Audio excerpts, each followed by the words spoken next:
You are listening to I Am Refocused Radio with your host, Shamaya Reed. This show is designed to inspire you to live your purpose and regain your focus. And now, here's your host, Shamaya Reed. Hey, welcome to I Am Refocused Radio, man. We are here once again. Today, we have another amazing show lineup for today. Man, today, we're going to talk to our special guest, Holly Francis. She is not just a book author who recently wrote Life Support, Surviving GB Syndrome. I'm going to have her pronounce it. I did the safety route this week because I didn't want to mispronounce this, but she has an amazing story of not just motherhood, but also about hope and recovery. And first and foremost, I just want to welcome you, Holly Francis, to the show. How you doing? I'm doing really good today. Thank you so much for having me. I'm in Canada and it's like minus 40 where I am. So looking forward to being on the call with you and sharing my story with your listeners. Man, it's cold, man. It's that time. It's perfect time for Christmas, though. But yeah, going to your story, kind of give the audience a backdrop, because in today's time, you're also into fitness as well. So you're helping people in that space. But kind of gives the backstory of what you had to go through, and it was a scare.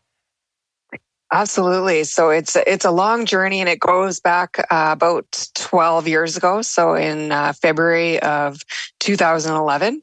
So I had just given birth to my daughter. My daughter's now 12. It's been 12 years since this all happened. But at the time, I was 26 years old. I was completely healthy. And I had just given birth. I had a wonderful pregnancy. I was newly married, had just bought a house, and I was in my 20s, and I just felt like I had my entire life ahead of me. And I had just so much excitement and so many plans for the future. And then everything just changed so drastically. And I just realized how quickly life can change in the blink of an eye. So what had happened is I was at home with my daughter and I was recovering from a C-section. She would have been just over 3 weeks old. It was February, so it was very, very cold here in Canada. I had barely left the house, just adjusting to life as a new mom and life, getting used to the late night feedings and all the diaper changes and all that. So it was new, but it was so exciting. And all of a sudden, I'm at home and I get this weird tingle in my fingertip. And I didn't know what it was. I thought maybe I had burnt myself on something, but just tried to ignore it. I knew that I hadn't burnt myself, so I just figured it was just something strange happening. Just ignored it. And then within about an hour or two, I all of a sudden had this strange pain in the back of my neck. And I thought maybe I had just kinked my neck or slept on it wrong. But the pain was quite sudden and very severe. So I took some pain medication and again, just try to ignore it. And then I'm going about my day and I walk up the stairs and I was having a hard time lifting my legs up and lifting them up onto the next step.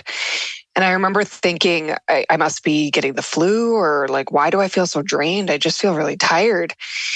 And I thought, you know what? I just really need a good night's sleep. So again, just tried to ignore it. Unfortunately, everything just progressed very quickly. So the tingling in my finger and this pain in my neck and this weakness in my legs, feeling like my legs were rubber, just got worse as the minutes went by. Like, I'm not even talking hours. It was so sudden and so quick.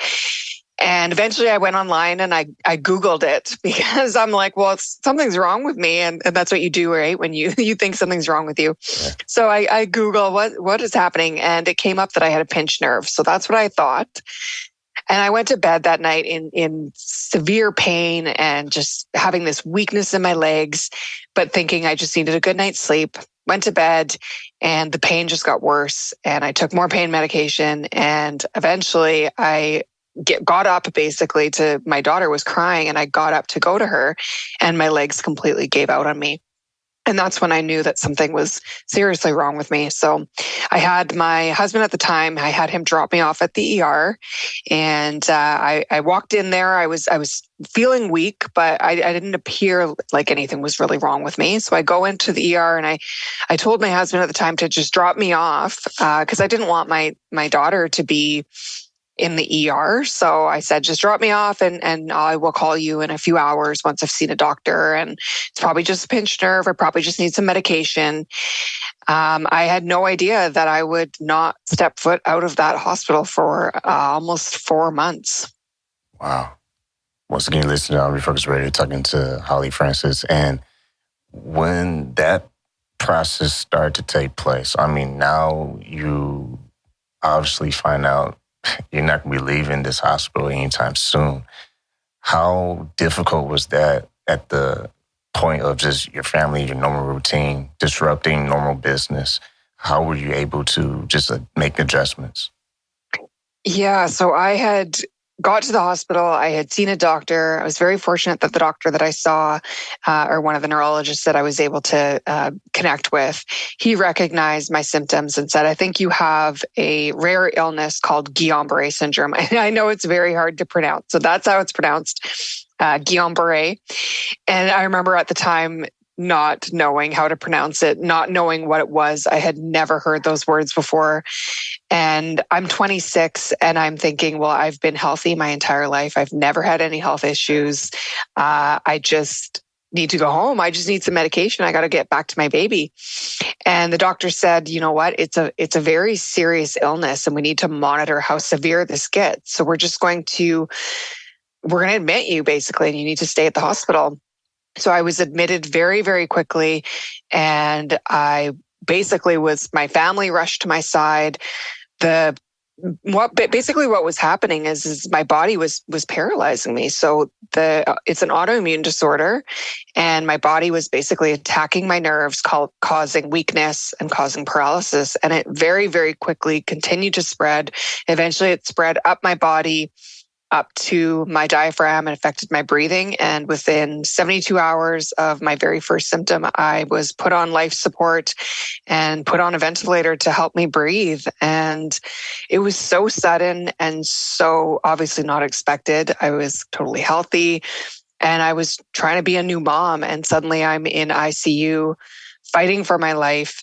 And I've got my newborn there. She's there with me and she's beside me on my bed. But I just totally felt like my life was over. And I truly didn't believe that I was going to get out of there for a very long time. And your daughter at the time was only 3 weeks old. So you were in a situation where you didn't have time to be a mother. You needed to have care. What was that like for you? Absolutely. It was devastating for me. And I think that was the hardest part because I had wanted to be a mother since I was a little girl. I loved playing with Barbies and dolls. And I just knew that I was going to be a mom one day. And I really wanted a little girl. And of course, that's what I ended up having. And all of a sudden it was just taken away from me. And we barely even had a chance to do anything together. So I'd never even got to put her in her new stroller. We'd never even really gone and visited friends much. There was just so many things that I had planned. And all of a sudden it was just taken away from me. And when you're in life support and you're in ICU and you can't breathe and you can't talk because I had a breathing tube in my mouth and my family's trying to communicate with me. I can't move. And basically, I just felt like my life was over. I felt like there was no hope. There was no future for me. I didn't feel like I was ever going to get back to my baby. And I felt very robbed and just very angry at the world because I felt like everything I'd wanted and everything I'd been working towards was just taken away from me. And I had just nothing to live for anymore. Listen, I'm Refocus Radio talking to Holly Francis. And I got to get this point of information up because this is pretty serious. You spent 3 months paralyzed from the neck down. I mean, obviously you're healthy right now, which is, I think, is a miracle.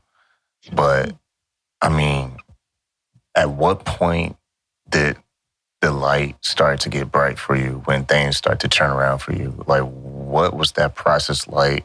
How were the doctors reacting to your progress? Because looking at you right now, I mean, obviously people can see you on radio, but you look like you're living your best life right now. So what was that process like when things start to turn around for the better?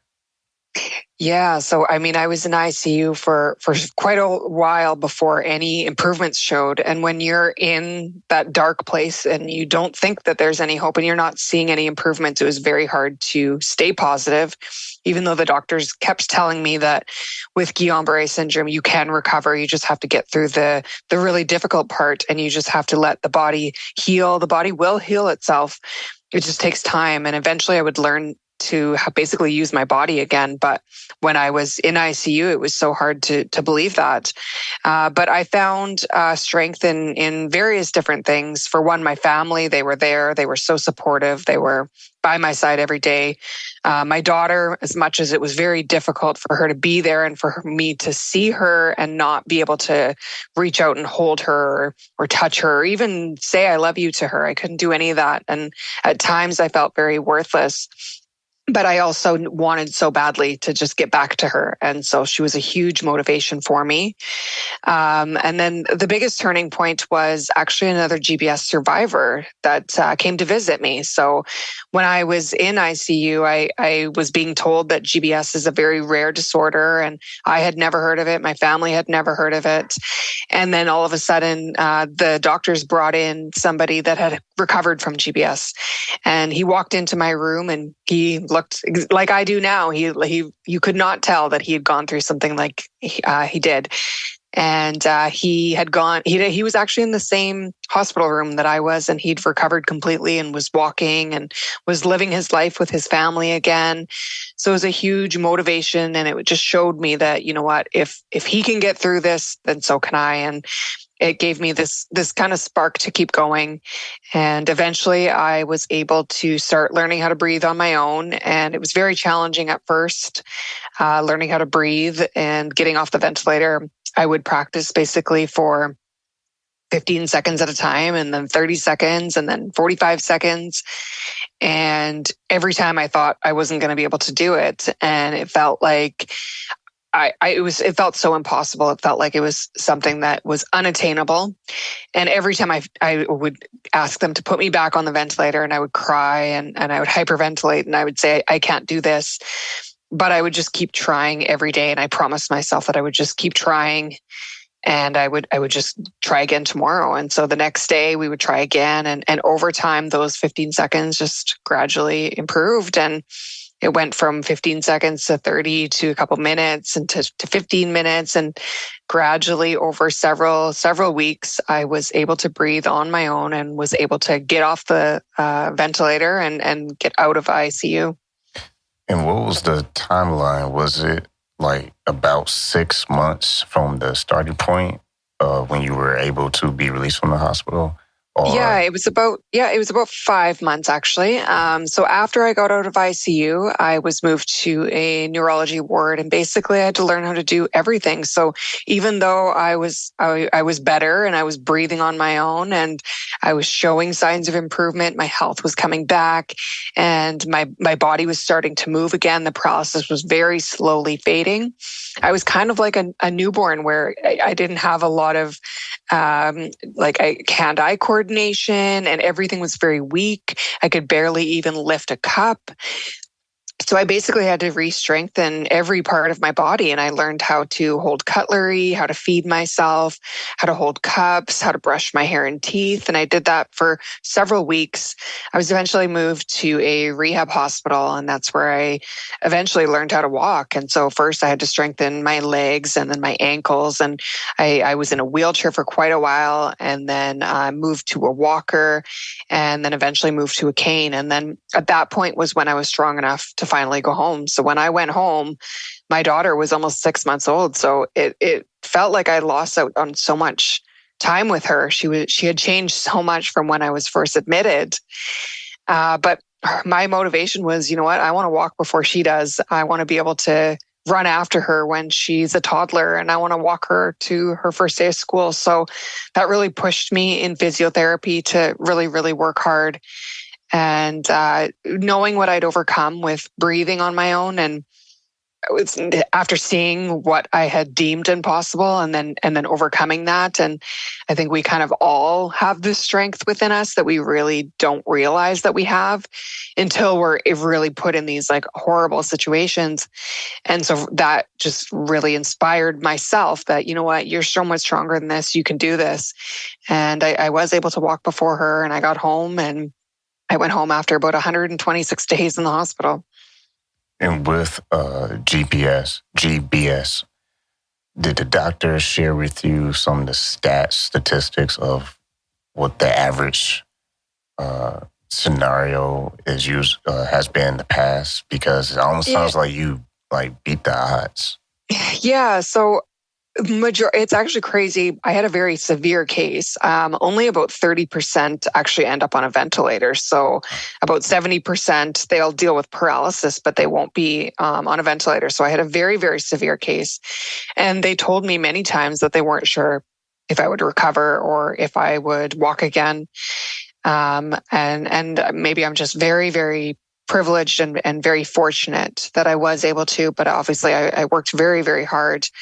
And I just always promised myself to just keep trying. So even after I recovered and I was back at home, my physiotherapist kind of said, you know what, your recovery is kind of on you now. Like you're at home now. It's up to you if you want to keep improving. And I certainly did. I wasn't back to normal. I had a really hard time getting down on the floor. I had a hard time walking for more than 10 minutes. My legs would get really tired. I needed to really work on my endurance and my strength. And so I just took it upon myself, knowing that, you know what, if I want to be the best that I can be, I have to work really, really hard at it.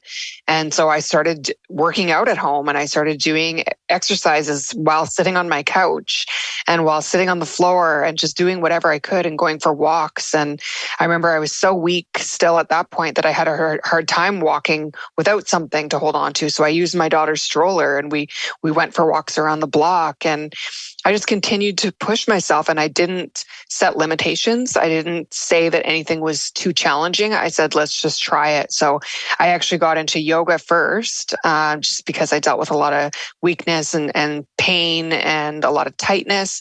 So I started with that. And I remember I went to a class for like senior citizens, and I was 20, I would have been 27 at the time, but the youngest person in the class. And they were doing all these exercises that I couldn't do. But by the end of the class, I was able to do it. And I got stronger and stronger as the weeks went by. And eventually I got into strength training, and eventually I got into the best shape of my life, fell in love with fitness, and really just wanted to give back and show others that, you know what, like if I can go from where I did, which was rock bottom and literally paralyzed, my body literally did not work, to being in the best shape of my life and being as strong as I can, that there's a lot of faith and there's a lot of room for hard work. And so I help other people now and show them that they can overcome hard things as well. I mean, yeah, that's a good point for the audience to know you're a certified trainer. I am, yeah. Wow. I mean, you literally went from not being able to move to being able to help train people and inspire people through fitness. I mean, if that don't inspire somebody, I mean, it's like, wow. I mean, you was already working hard, and then you had a situation that happened to you, and you had to double, triple, quadruple the work to get to like a normal way of living. I mean, a lot of us take a lot of things for granted, like doing the basics, walking, moving our arms, holding things, because it's those details that allows you to live your life to the fullest. It's that part of your message too when you're talking to people to, not take things for granted. When you have things, appreciate them because it can be taken away. Absolutely. Like when I was recovering from GBS and I was in the hospital, I'm in the rehab hospital. With GBS, it's a rare disease, so there's really nowhere for us to go. So we went on a spinal cord injury ward, and everybody on that department was basically in a wheelchair for the rest of their lives, dealing with broken backs, broken necks. So it was very humbling for me to know that eventually I was going to get out of there, and I was going to get out of a wheelchair, which I did. And it really inspired me that, you know what, I know that they would want me to use my body in the best of my abilities, and they would love to exercise if they could. And so that's partly why I got into exercise. And then why I got into fitness training is just after I recovered and after I started sharing my story, because I wanted to bring awareness to Guillain Barre Syndrome that almost nobody has heard of. And I wanted people to learn about this disease and learn how devastating it is. And it affects people of all ages, and it can happen to anybody, people of all ages, races, all over the world. And so I just started sharing my story. I started talking about it on social media. I started an actual social media Facebook page and Instagram page called Holly After GBS. And then all of a sudden, I had all these people around the world reaching out to me saying, I had GBS too. And thank you for sharing your story. And how did you overcome that? And how did you get into good shape? And what did you do for exercises? And that's when I decided to pursue my fitness training certification, because I wanted to have the tools in place to give them the proper knowledge. Once again, listen, I'll be Focused Radio talking to Holly Francis, and I can finally say the words now, Guillain Barre Syndrome. Good job. that you overcame. And I can only imagine the doctors are also like probably talking to you, and maybe, what's it been like?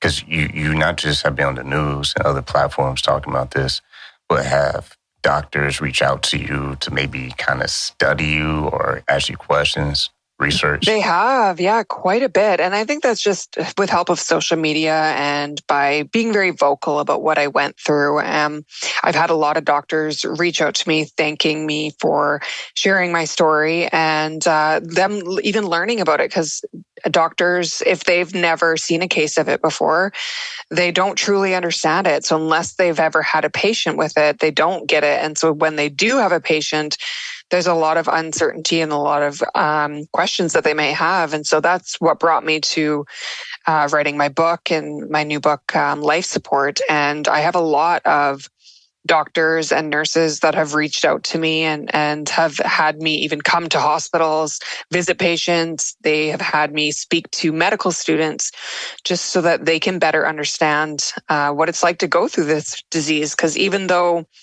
they may study it, some of these doctors deal with it on a regular basis even, but they truly don't know what it's like to go through it. So, and speaking on what you do as far as training and helping people with fitness, I mean, your pitch must be amazing. I mean, people probably say no more, sign me up. I mean, you can't go wrong if someone like you is into fitness and with your storyline. How has the community been as far as supporting you being a trainer? Oh, it's been amazing. And I think the best part has been working with GBS patients. So I work with a variety of people, but to have GBS survivors that have gone through what I did and to come to me not knowing what they're capable of and then showing them and helping them regain their strength has been so rewarding. Once again, listen, on Refocus Radio talking to our guest today. She is Holly Francis. You can go to her website, hollyaftergbs.com.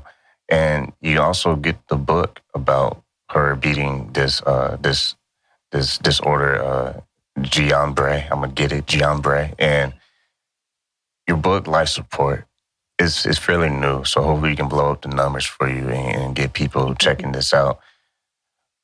Why is it so important for you to use your platform now to bring more awareness to this and to shed light that there's still hope? For many different reasons. I think after going through what I did when I was in the hospital and for such a long period of time, I was so hopeless and felt like there was no reason to keep fighting. Clearly there was, and I'm so glad that I had the support system that I did and the inspiration that I did. But I just never want anyone to go through that thinking that they can't get through it, and because they can, and I'm living proof. So I want my story to remind people that are obviously going through GBS that they can get through it. But not only that, anybody that's kind of going through any really difficult time in their life. I know at the time it feels like you're never going to overcome this. But if you just keep trying every day and keep fighting for yourself, one day it'll be this distant memory, which it is for me. And it actually ended up being this huge blessing for me. I can't even imagine not going through it now. It changed my life. It's given me such a sense of gratitude for being a mother. And like you said, being able to walk and basic things like breathing. And I've used that to my advantage. I'm much more adventurous. I do things that I've always wanted to do, things that I said, you know what, I'll probably do that when I'm like 50, but life is so short. And so now I go after the goals that I want, and I do things that I've always wanted to do. And I think everyone should just live like that, because you just never know when life can change. And I don't want to put words in your mouth, but I want to assume that you feel great today. But tell the audience in your own words, how do you really feel now? I feel great. I still deal with some residuals from my illness, but I don't let it hold me back. And I truly do believe that everything that happened in my life, it put me exactly where I was supposed to be. And I've really focused on the blessings that came out of it. Instead of focusing on, you know what, I lost 6 months of my life. I lost 6 months of my daughter's life. I missed her first smile. I never got to take her on her first walk. I missed all these moments. And I could focus on that, but I choose not to. I really choose to focus on the good that came out of that. The fact that I can bring awareness to GBS. There's not a lot of people that are. I can connect with other survivors. I've got a bond with my daughter that I don't know if I would have had otherwise. So I really encourage people to just look for, whatever struggle you're going through, try to find those blessings in them. And you want to definitely get her book on Amazon. You can get it right now. Life Support, I'll put it in the description. Once again, talking to our guest today, Holly Francis. You can go to her website, hollyaftergbs.com. And if you just go to Media Room and check out some of the press she's been able to get, it's pretty amazing. I mean, you've been on CBC News, Daily Mail, a lot of different platforms, and a lot of local news channels. And when you're able to have that voice for people and build that community of just showing people that there is hope no matter what you go through in life. In closing, holiday season, New Year's coming around, what would you share with the audience as far as a message of encouragement, just in case someone might be going through a rough patch? I would say to just never give up. Know that, there's going to be hard days. And I went through so many days that I didn't think that I was going to get through it, but just promising that yourself that you're going to try again tomorrow. Know that, that bad day might happen. You let it go and try again tomorrow. Another thing that I would really strongly suggest is it's hard when you're struggling, but trying to reach out to other people, finding even that tribe, like just anybody that might be going through something similar to what you're going through, because that can be your kind of light that helps you through that dark tunnel. This is Refocus Radio talking to Holly Francis. Go to her website again, hollyaftergbs.com. Get her book on Amazon, Life Support. It'll be in the description. Man, I want to say once again, thank you to you, Holly, for taking time in your schedule, talking to Refocus Radio today. Thank you so much for having me. It was great.